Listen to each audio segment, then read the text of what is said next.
ധർമ്മേട്ട, ഇത് Ansil, this is Vineeth. അത് രണ്ടുപേരും ഭയങ്കര ഉഷാറായിട്ടാണ് വന്നത്. വന്ന വരവൊക്കെ കണ്ടിട്ട് ഒരു പൊളിക്കുമെന്ന് എനിക്ക് തോന്നുന്നുണ്ട്. പിന്നെ വേറൊരു കാര്യം എടുത്തു പറയാനുള്ളത്, നമ്മുടെ അൻസിൽ വന്നിരിക്കുന്നത് മലബാർ ക്യാൻസർ സെന്ററിൽ നിന്നാണ്. അവിടുത്തെ കുറച്ച് കാര്യങ്ങളൊന്ന് പറയാനുണ്ട്. പറയാൻ മനസ്സിലായി. ധർമ്മേട്ട, നമ്മുടെ ഈ പരിപാടിക്ക് തിരികൊളുത്തിയത് ഇന്നസെന്റ് ഏട്ടനാണ്. അപ്പോൾ ഇന്നസെന്റ് ഏട്ടൻ്റെ ഒരു പുസ്തകമുണ്ട്, ക്യാൻസർ വാർഡിലെ ചിരി. അപ്പോൾ ഈ ക്യാൻസർ വാർഡിലെ ചിരിയുടെ പുറംചട്ടയിൽ പ്രശസ്തനായ ഡോക്ടർ VP ഗംഗാധരൻ സാറ് ഒരു വരി എഴുതിയിട്ടുണ്ട്. അതായത് ഇന്നസെൻ്റ് എന്ന് പറഞ്ഞാൽ ഇപ്പോൾ ക്യാൻസറിൻ്റെ ഒരു മരുന്നാണ്. അദ്ദേഹത്തിൻ്റെ ചിരിയിലൂടെയുള്ള ക്യാൻസറിൻ്റെ സമീപനമായിരുന്നു ആ ചികിത്സ അത്രയും ഫലപ്രദമാക്കിയത്. ഇപ്പോൾ എൻ്റെ ഹോസ്പിറ്റലിലും എല്ലാ ദിവസവും 8:30 ഈ പരിപാടി കാണിക്കുന്നുണ്ട്. അവിടുത്തെ വാർഡിലെ ടിവികളിലെല്ലാം കാണിക്കുന്നുണ്ട്. അപ്പോൾ അത് അവരുടെ വേദനയ്ക്കിടയിൽ ഒരു ചെറിയ ചിരി സമ്മാനിക്കാൻ ഇതിൻ്റെ ഒരു ഭാഗമായി എനിക്ക് പറ്റിയതിൽ ഒരുപാട് സന്തോഷമുണ്ട്.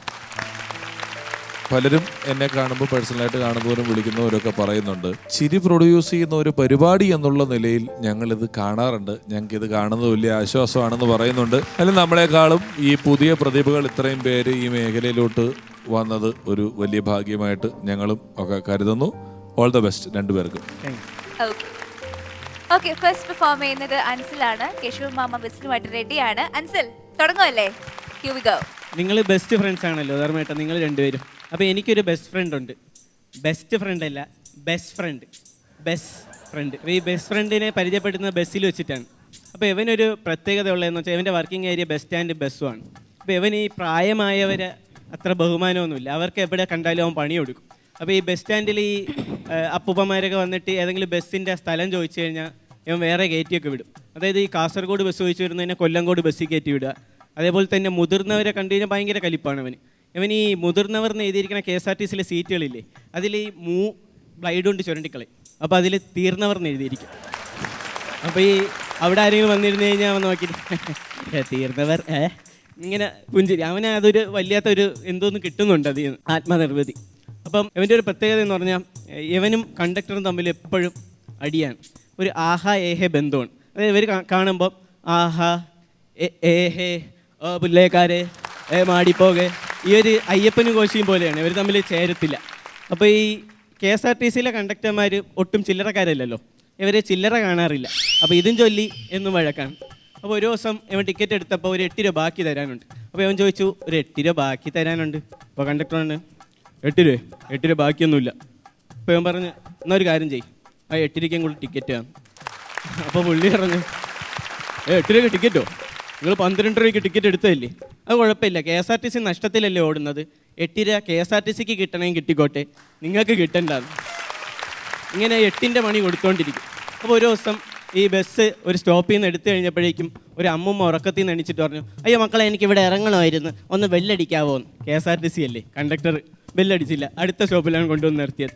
അപ്പോൾ ഇതിനിടയ്ക്ക് അമ്മൂമ്മ ഈ കണ്ടക്ടറിൻ്റെ പൂർവികരെയും അപ്പന്മാരെയൊക്കെ സ്മരിച്ചുകൊണ്ടാണ് ഇറങ്ങി പോകുന്നത്. അപ്പോൾ ഇതിൻ്റെ ഇടയ്ക്ക് ആരോ ഒരാൾ ഇങ്ങനെ പറയുന്നുണ്ട്, ഓ ഈ കണ്ടക്ടർക്ക് എന്താ കണ്ണിച്ചോറില്ലേ, യവനെയൊക്കെ തല്ലണം, മുക്കാലി കെട്ടി അടിക്കണം. അപ്പോൾ ഇതാരാന്ന് പറഞ്ഞ് ഞാൻ നോക്കിയപ്പോൾ യവൻ ഇങ്ങനെ കുനിഞ്ഞിരുന്നിട്ട് ഇങ്ങനെ പറയുന്നതാ വേറെ സൗണ്ടിൽ.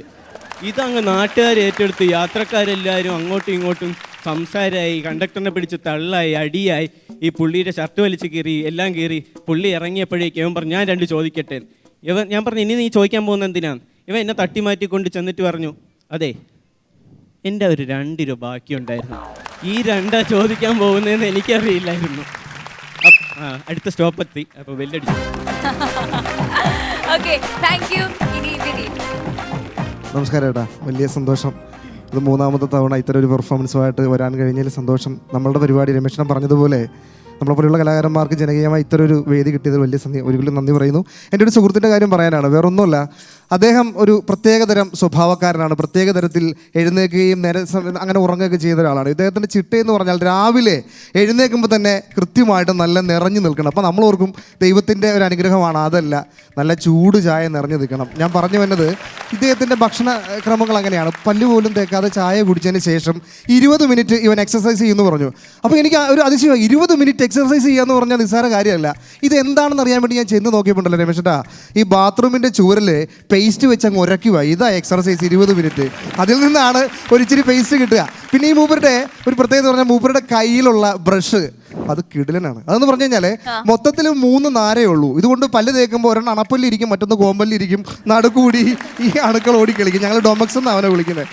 ഈ പുള്ളിക്കാരൻ എൻ്റെ കൂടെ ഈ പ്രോഗ്രാമിൻ്റെ കാര്യത്തിനൊക്കെ വരാൻ വേണ്ടി വലിയ കാര്യം. അപ്പോൾ ഞാനൊരു ദിവസം എന്നോട് പറഞ്ഞു, എടാ നാളെ എനിക്ക് പ്രോഗ്രാം ഉണ്ട്, നീ ആ ജംഗ്ഷനിലെ കടയിൽ പോയിട്ട് ഒരു 3 പാൻ കേക്ക് മേടിക്കണം എന്ന് പറഞ്ഞാൽ അവൻ പാൻ കേക്ക് മേടിച്ച് എന്നോട് വിളിച്ചിട്ട് പറഞ്ഞാൽ വീട്ടിൽ പാൻ കേക്ക് മേടിച്ച് വെച്ചിട്ടുണ്ട്, വേഗം വീട്ടിലോട്ട് ചെല്ലണം. ഞാൻ വീട്ടിൽ ചെന്ന് നോക്കി ആ കിറ്റ് അടിച്ച് നോക്കിയപ്പോൾ 3 പാൻ കേക്കും ഉണ്ട്, ഒരു കത്തിയുണ്ട്. അപ്പം ഞാൻ അവനെ വിളിച്ച് ചോദിച്ചു, എന്നാ ഈ കത്തി എന്നാ? പിന്നെ കത്തി കൊണ്ട് മുറിക്കാതാണോ നിങ്ങളുടെ നാട്ടിലൊക്കെ കേക്ക് എടുത്ത് തിന്നുന്നതെന്ന്? പാൻ കേക്ക് എന്ന് പറഞ്ഞാൽ കഴിക്കുന്ന എന്തുവാന്ന് ഓർത്തേ. ഈ പുള്ളിനൊരു പരിപാടിക്ക് ജയൻ്റെ ഫിഗർ ചെയ്യുന്ന ഒരു ആർട്ടിസ്റ്റ്, പുള്ളിക്ക് ഈ എന്താ പറയുക, കണ്ണും കണ്ണും തമ്മിൽ തമ്മിൽ എന്ന് പറയുന്ന ആ പാട്ടാണ് ജയൻ സാറിന് എൻട്രിക്ക് വേണ്ടത്. ഈ CD എടുക്കാൻ മറന്നുപോയി. ഈ ജയൻ സാറ് ടെൻഷനായി. അപ്പോൾ നമ്മൾ പറഞ്ഞു കുഴപ്പമില്ല, നമ്മുടെ സുഹൃത്തുണ്ട്, അവനെ വിട്ട് കഴിഞ്ഞാൽ അവൻ ആ CD പാട്ട് പിടിച്ചുകൊണ്ട് വരും, കണ്ണും കണ്ണും ഓക്കെ.